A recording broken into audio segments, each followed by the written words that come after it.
Hey guys, તો આજનો આપણો ટોપિક છે કે કોલેજ પૂરી થયા પછી શું કરવું, like what to do after graduation.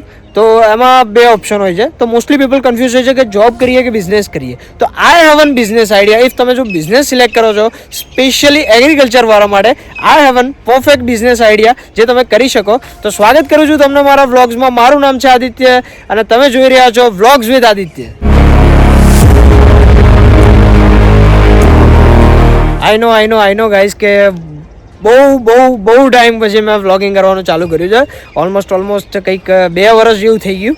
તો 2 વર્ષ દરમિયાન, એટલે આ બિઝનેસને બી 2 વર્ષ થઈ જ ગયા છે ઓલમોસ્ટ. તો આ 2 વર્ષની દરમિયાન જે અપ્સ એન્ડ ડાઉન્સ આવ્યા, જે સેક્રિફાઈસ મેં કર્યા, એટલે એટલા બધા બી નહીં કર્યા, આઈ નો, પણ કર્યા થોડા ઘણા સેક્રિફાઈસ. એ પછી આ બિઝનેસ આખો સેટઅપ કર્યો છે. તો એવું થયું કે ભાઈ કેમ આ વસ્તુ આખી બધી શેર કરીએ ફરીથી તમારી સાથે. તો ચેનલ પર પહેલી વાર આવ્યો તો સબસ્ક્રાઈબ કરવાનું ના ભૂલતા ગાઈઝ, અને બેલ આઇકન દબાવજો એટલે તમારી નોટિફિકેશન ઓન થઈ જશે. તો સૌથી પહેલો વિડીયો તમને જોવા મળી શકે આપણું. ચલો, તો હવે આપણો મેઇન મુદ્દો કે વોટ આઈ ડુ, એટલે હું શું કરું છું, કયો બિઝનેસ મેં સ્ટાર્ટઅપ કર્યો છે. તો મેં ક્રિએટ કરી છે એક નર્સરી જેનું નામ છે નંદ નર્સરી. પણ આ નર્સરી એટલે લાઈક એવી કે પ્લાન્ટ કે પ્લાન્ટેશન કે ફ્રૂટ્સ ને એવી બધી નહીં. આ છે ખાલી વેજીટેબલ સીડલિંગ નર્સરી, ઇંગ્લિશમાં એવું કહેવાય, અને ગુજરાતીમાં કહેવાય ધરુ ઉછેર કેન્દ્ર. જી ગાઈઝ, આ જ બહુ મોટું નામ છે એનું, ધરુ ઉછેર કેન્દ્ર. ગુજરાતીમાં એવું જ કહેવાય છે. ઘણી જગ્યાએ એને રોપા બી કહેવાય છે કે ભાઈ શાકભાજીના રોપા, જેમાં રીંગણ, ટામેટું, મરચી, કુબી, ફૂલેવાળા બધું જ આવી ગયું. તો આ જે સ્ટ્રક્ચર એનું પહેલાં તો તમને બતાવી દઉં. આ છે એક સિમ્પલ નેટ હાઉસ, કંઈ જ નહીં, એક 50% વાળી શેડ નેટ છે, અને નીચે આખું નેટ હાઉસ આ રીતે સ્ટ્રક્ચર, જીઆઈ પાઇપનું સ્ટ્રક્ચર છે, અને એની ઉપર આખું આ 50% વાળી નેટ લગાવેલી છે આપણે. 50% જેને ના ખબર હોય છે કહી દઉં એમને કે ભાઈ સનલાઇટ 50% અંદર આવશે, 50% રિફ્લેક્ટ થઈને બહાર જશે. હા, આમાં કલર્સ બહુ બધા ઓપ્શન આવે છે, એ બધું હું આખી તમને ડિટેલ્સ બધી બતાવીશ. આમાં ગ્રીન આવે, વ્હાઇટ આવે, બ્લેક આવે, બહુ બધા ઓપ્શન આવે. એમાંથી મેં બ્લેકવાળું સિલેક્ટ કરીને રાખ્યું છે. એનું બી એક કારણ છે, એ બી તમને આગળ વ્લોગ્સમાં જણાવીશ. એ માટે પહેલાં સબસ્ક્રાઈબ કરજો.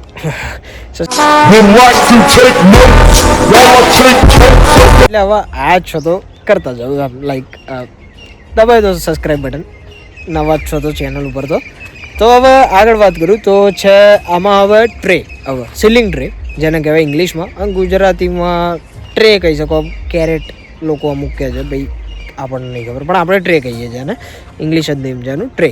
તો હવે ટ્રે કેવી હોય, એક મિનિટ બતાવું તમને. આપણા જોડે એક ખાલી ટ્રે પડી છે, લાઈક મોસ્ટલી ખાલી ના હોય, એમાં ફિલિંગ થાય. આ છે, આવી રીતની ટ્રે આવશે. આ તમને આખો ક્લિપ મૂકીશ હું, એ ક્લિપમાં તમને દેખાશે જ. આને સીડલિંગ ટ્રે કહેવાય. એકદમ પ્લાસ્ટિકની હોય છે અને વન ટાઈમ યુઝ હોય છે, એટલો કોઈ મેજર હોતી નહીં. આમાં બી બહુ બધી ટાઈપ્સ હોય છે, ડિફરન્ટ ટાઈપ્સ, પણ એ બધું ડિસ્કશન આપણે પછી કરીશું. મેઇન ઇન્ફોર્મેશન અત્યારે આપું કે વોટ ટુ ડુ, કે કઈ રીતે સ્ટાર્ટ કરવો આ બિઝનેસ. તો આમાં કંઈ હોતું નહીં. ઇફ તમારી જોડે 5 ગુંઠા જગ્યા છે, લાઈક 5 ગુંઠા જેને ખબર પડતી હોય તો ઇંગ્લિશમાં કહું તો 5000 સ્ક્વેર મીટર, એટલી જગ્યા તમારી જોડે ઇફ હોય તો તમે એક સબસિડી આવે છે એ એપ્લાય કરી શકો. એ તમને પોર્ટલ પર મળી જાય. અને એવું બી હોય કે ના ચલો એ બી ના ખબર હોય તો એના માટે તમે કોઈ બી જે ગ્રીન હાઉસ બનાવતા હોય, જે સ્ટ્રક્ચર્સ બનાવતા હોય, એ લોકોને કહું તો એ લોકો બી તમને બનાવી આપે છે. આ મારા કંઈક સ્ટ્રક્ચર બન્યા પછી સબસિડી 3 મહિનાની અંદર 3 મહિના કે 5 મહિના મેક્સ ક્લેમ અપ થઈ જાય છે. એવું કંઈ હોતું નહીં, એ ગવર્મેન્ટ તમને આપે છે સહાય, જે અત્યારે સ્ટુડન્ટ્સ માટે તો બહુ જેમ કે મેં યુઝ કરી એ રીતે ઘણો ફાયદો છે એનાથી. કેમ કે આપણા જોડે એટલા બધા ઇન્વેસ્ટમેન્ટ કરવા માટેના પૈસા ના હોય, તો એ આપી દે તમને, તો તમે ઇઝી અપ રહે, તો તમને ફાયદો રહે. બીજું કંઈ નહીં કે ભાઈ ચલો સબસિડી મળી તો તમને થોડો હોસલો મળે કે ભાઈ ચલો એટલા પૈસા તો ઇન્વેસ્ટ કરવા માટેના ઓછા. હા, જેની જોડે ઇનફ છે જ કે ભાઈ એને બજેટ લઈને જ બેઠો છે, તો એ વગર સબસિડીનું બી બનાવી શકે. આમાં ઘણી બધી પ્રાઇવેટ કંપનીઝ બી છે જે બનાવે છે. તો આ હતી આખી આપણા નેટ હાઉસની ડિટેલ, કે નેટ હાઉસ કઈ રીતે બનાવી શકો તમે, એની ડિટેલ હતી આ. અને હવે તમને બતાવું કે આમાં શું હોય છે, લાઈક કે પ્લાન્ટ્સ હું પ્રિપેર કરું છું, શેના છે, શું છે, એ બધી તમને ડિટેલ્સ આપું હવે.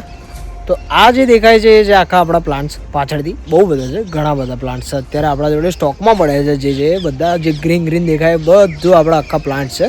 તો એમાં છે, જો સૌથી પહેલાં તમને બતાવું, આ છે ટામેટા. તો આ છે ટામેટાનું ધરું.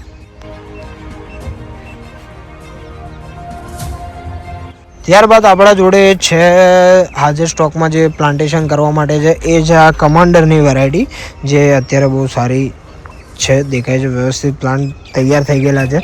હવે આમાંથી આપણે એક પ્લાન્ટ કાઢીએ. આ એના રૂટ છે જે કોઇલ થયેલા છે, આખું આવી રીતના સ્ટ્રક્ચર. આ કોકોપીટ એમાંથી આ કોકોપીટ છે. આને જે ગ્રોઈંગ મીડિયા એઝ એ કહેવાય કે તમે શું યુઝ કરો છો, તો આ છે cocopeat as a growing media. અને આખો પ્લાન્ટ છે વ્યવસ્થિત એકદમ પરફેક્ટ રોપો જે છે એ આપણે ત્યાં મળી જાય છે. અને આ તમે બી કરી શકો છો.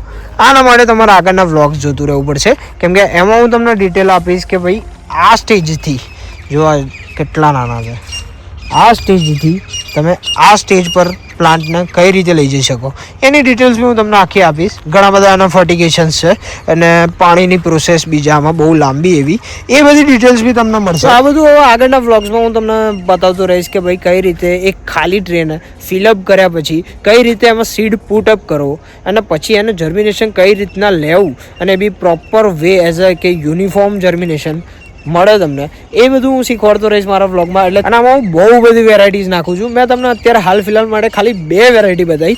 એક જે હતા બ્લેક રીંગણ એન્ડ એક હતી વિરાંગ ટામેટા, જે ટોમેટોઝની એક ફેમસ વેરાયટી છે, લોકો જાણતા જ હશે.